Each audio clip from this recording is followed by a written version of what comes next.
let me talk about the first thing that came out, because I feel like this might be a little bit of a sore spot for many of you. First of all, we have here the Ten of Swords, and the Ten of Swords is a situation where we feel a little bit like stabbed in the back, okay? And there is kind of a big connection here. So when a card falls out at the beginning of the spread, it usually indicates a situation that you have already uncovered, that has already been, it has already happened. You're already made aware of it.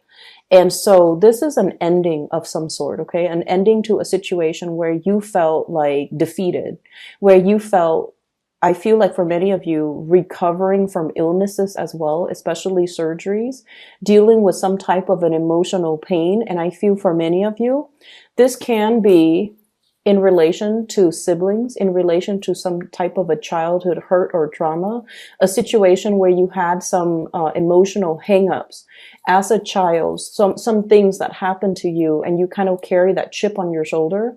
And I feel like the month of March, during that entire, uncomfortable Mercury retrograde period, I feel for many of you, a lot of secrets came to light, and the secrets, you guys are really intuitive. So I feel like whatever you were sensing all along, it came to light, and you were getting a lot of confirmation that your intuition was not messing with you, that whatever you were feeling, whatever you were thinking, whatever your hunches were, they were all correct. Okay. So the information has been revealed, and you have kind of moved away from it, and you have figured out that, I really need to trust my intuition. Okay. So that's the first thing. The second thing is, this is a card about childhood. This is a card about all the times in the past that somebody has hurt us. And so even though we have moved away from it, we still carry the abandonment issues, the trust issues, the emotional baggage associated with all the past hurts that we haven't really laid to rest, that we haven't really found closure on. So in a way, I feel like there might have been a situation here where you're dealing with somebody, and in the process of dealing with them, if they did something wrong to you, you get really, really upset. And you're not only thinking about what this person did wrong, you're thinking about all the past situations where the energy was very, very familiar, where the patterns keep recurring, where, like the way that they treated you, or the things they said to you, or whatever the situation was. It harkens back to a previous time where you were put in a similar situation. So it's almost like that Mercury retrograde period, thank God, is over. It ended on March 23rd. Okay. It needed to happen so that we can really take the emotional stock of where we've been, what our emotional hangups are, so that we can kind of leave it in the past and not bring it forward to our future, because you're starting to realize that there were things that happened years ago that you might not have completely gotten over. And so you definitely are at a point where you're looking for brand new things. You're starting a new chapter in your life, and you want to turn the page into like that blank new page, so that you can rewrite, or you can continue to write or advance into your future. But you haven't been able to do that because of this sheer amount of emotional baggage, trust issues, abandonment issues. Times where you thought you were less than because, that was the environment that you might have grown up in. So I definitely feel there was a situation here that you've come to the realization that this is a soulmate connection here. Okay. This is like two people who are very innocently, passionately, fell in love with each other. And I feel like, the emotions, the love was definitely there. But when the two people came in together, in their naivety, they thought that everything was going to be a bed of roses. Okay. So this is like puppy love. This is like very strong, mutual reception, like mutual feelings that two people have together. And as long as they're together, everything is going to be okay. However, there wasn't planning. It's like two kids, like at recess, they hold hands and they're smiling the whole day. And they don't really need to worry about the future, because back then the future was like unknown, and then the situation itself, it wasn't complicated. But then now I feel like the reality has hit, or has kind of like broken open over this relationship. And there are a lot of things to consider. And I feel this Empress energy is your energy. You have big goals. You have big plans. This is somebody who's very independent. Okay. Like, she's self-possessed, and you can be male or female watching this. This is the energy of someone who's very, very attractive, who takes really good care of themselves. They have very high standards, and they have like a really strong moral upbringing. They know right from wrong, and they don't do things to hurt other people, or they don't stray from their moral path. So this is your energy. You want to create. You want to build a future for yourself.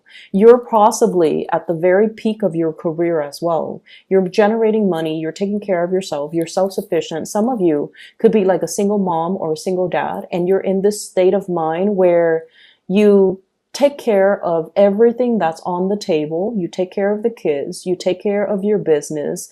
You keep the house clean. You can take care of yourself. And you are also a major player in your work environment. So I feel like, the world has really, it's like you're out to conquer the world. And I feel because your energy is so highly elevated, you're not very tolerant of people who are still trying to find themselves.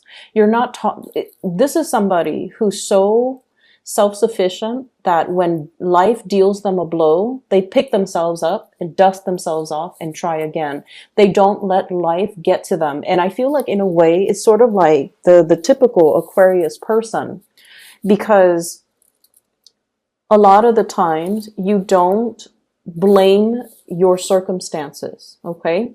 Whenever things happen, okay, so they happen to everyone. Whenever things happen to you, I feel like one of your coping mechanism is pick yourself up off your own bootstraps and start over.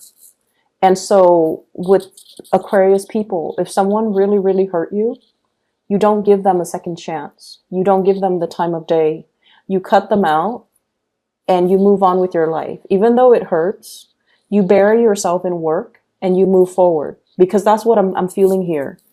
This is the work card, okay? Somebody who's slaving away, who's very, very immersed in their craft, really immersed in what they're doing. They love their job. They generate quite a bit of financial resources for themselves. And so this has been your coping mechanism, okay? It's like suppressing the emotions, not feeling the feelings, and channeling all that excess energy to other areas of your life where you can see tangible, visible results, okay? That's when an Aquarius person has turned really cold. They have a tendency of doing that. And I feel like this might be the situation that's happening in your life right now, where you're not focusing on the love part. You're not focusing on the relationships, or you're not focusing on past disappointment and people that have disappointed you. You move on and you sever ties and you don't look back. And other people might perceive you as being very, very stone cold, but it is a coping mechanism. It has it's like a coping mechanism that you have resorted to many, many, many times in your past. And in the process of doing that, I feel like the only danger is whenever we feel something, we really have to sit still with ourselves and to really figure out, why is this making us so upset? Why is this such a big trigger for me? And am I upset at this person, at this situation? Or am I upset of dealing with the cumulative effects of all the previous situations that are similar to this? Because every time you feel something, you suppress it. You distract yourself with other things. You immerse yourself heavily in work. And I'm sensing that for the month of April, it's almost like I'm seeing this egg, okay? Somebody is like making an omelet or something. They crack open the egg and the guts spill out into this frying pan. And, it bubbles up and then it's served for breakfast to somebody else. So that's what I'm feeling. It's almost like you have broken a cycle. You have been broken open. You're coming to the awareness that this situation triggered me so much, and I wasn't able to make sense of it because I ran away from it or I never properly processed it. And so this month, it's all about giving something a name, like being able to pinpoint exactly, why am I so upset at this situation? Why does this person trigger me so much? Why does their behavior bother me so much? And you're realizing that it's not just this person. It's not just this connection. It's everything else that has happened in the past. It's everything else that has made me feel less than, made me feel abandoned. And I feel like you're finally able to own up to the fact that there was a situation here where somebody really hurt you a while ago, I feel, for many of you. And it was a significant relationship. Think back to the most significant past relationship that you've had where, it might have lasted 6 years. It might have lasted 10 years. It might have been a situation where I feel something like 3 years ago.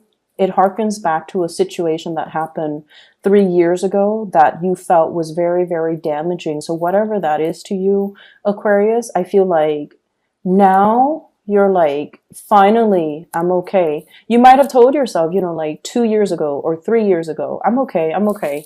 But now emotionally, you're releasing, you're purging.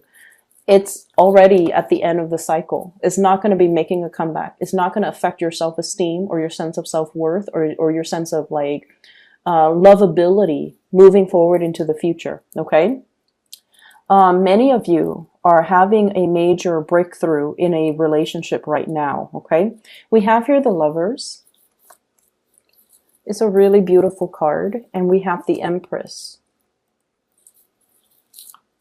The Empress is basically knowing your worth, being able to be given a title by another person, okay?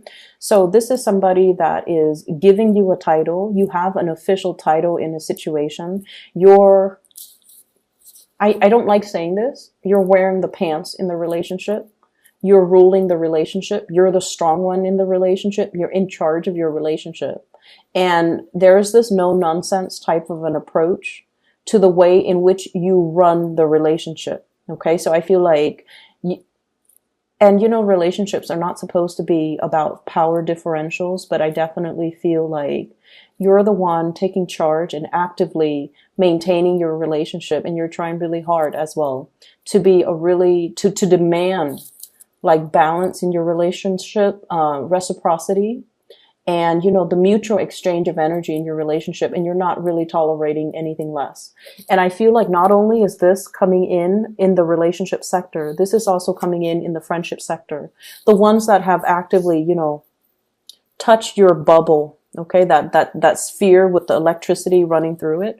The people that have actively reached out and touched you and touched your bubble and really tries to communicate and really tries to include you into the fold. You're giving them the reciprocity. You're making the gesture to reach out. And you're definitely making the effort in order to hold the people that are close to you, really close to you, to protect the things that matter to you. She's holding this staff and this shield. So like she's willing to go to war and fight for the people that she loves, the friends that she loves, defend their honor and defend her own. So I have a very no nonsense approach that you're taking in all areas of your relationships, even family as well.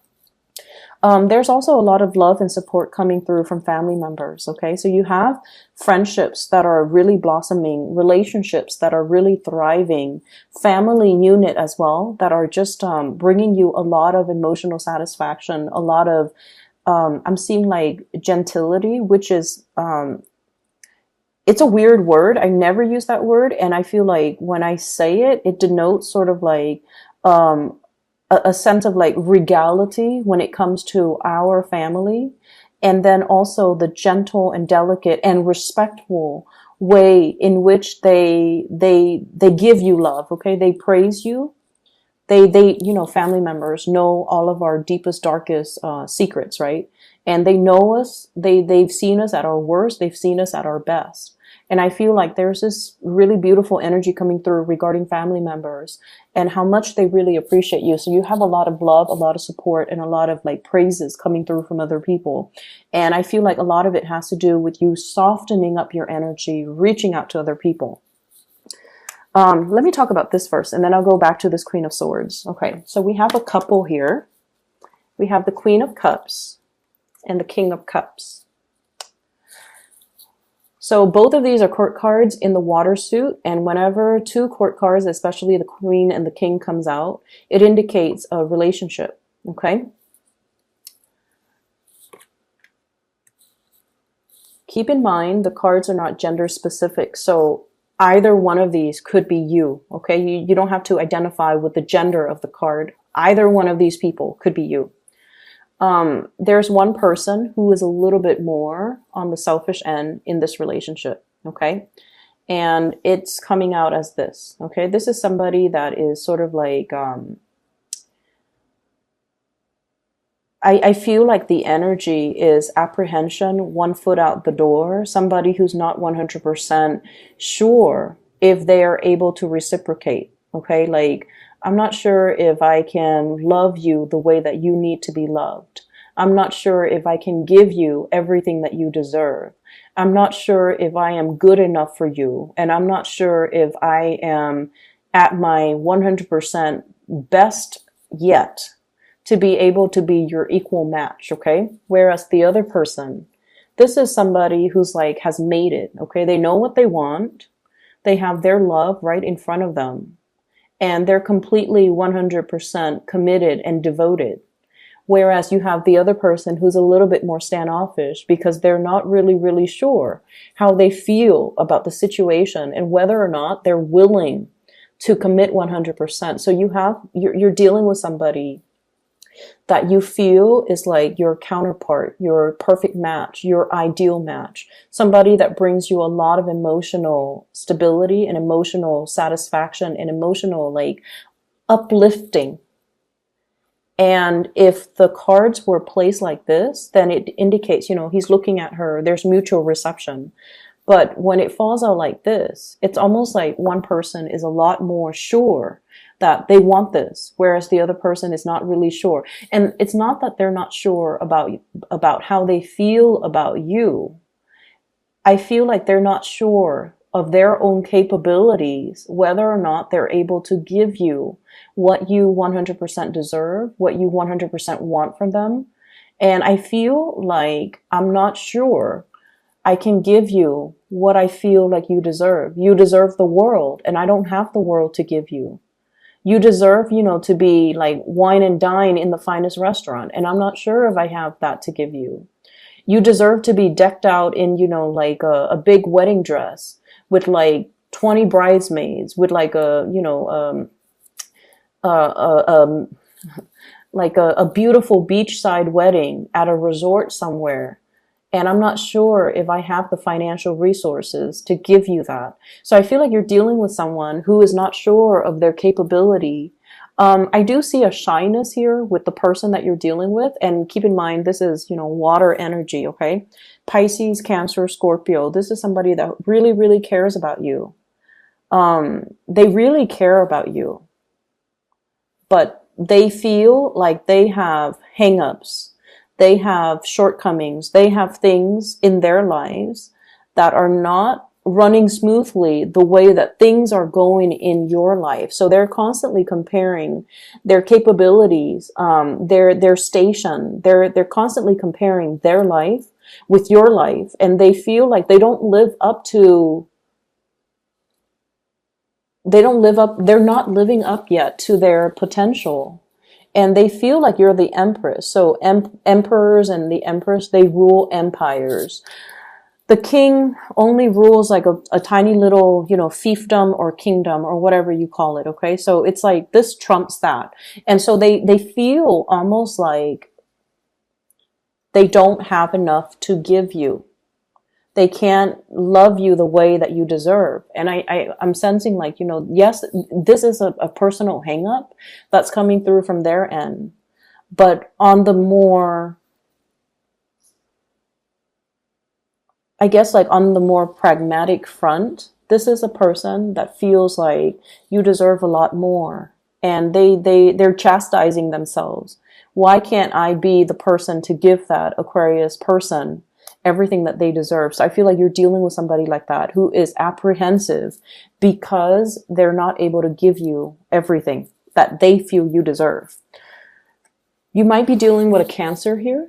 Very strong. This is the Chariot card. This is the card of Cancer. We also have Gemini, the Lovers. This is the card of Gemini. We also have, this is Leo, Taurus, and Libra for me, okay, with the Empress, because she's very regal. She's very strong, and she's very, I almost want to say like a little bit territorial. So you might be dealing with those combinations of actors who are trying to move their life along. The Chariot is about like harnessing the shadow side of us and the more enlightened side of us, to stop fighting with ourselves, to stop being indecisive, to make a decision and move forward. This is somebody, whoever you're dealing with, they're trying to make their life better. They're trying to be your equal match. They feel deficient. And you know, you love them anyway, so it doesn't really matter, right? Like you don't care about these external things. But I feel like if somebody is conflicted and they're not comfortable in their own skin, or they feel like they don't have a lot to give, or they don't have a lot to offer, they can't bring the best of themselves to a relationship. Okay, so I feel like they're trying to get things moving in their lives. They're trying to sort out things that are happening around them. And then as a result of it, I just feel like there are a lot of things that they need to sort out before they can be a good relationship partner. So this is not to say this is a no-go, or, you know, dump this person, or, you know, don't feed any more energy to this person. But I feel like they have a lot of things they need to sort out. So I guess the advice here is for you to kind of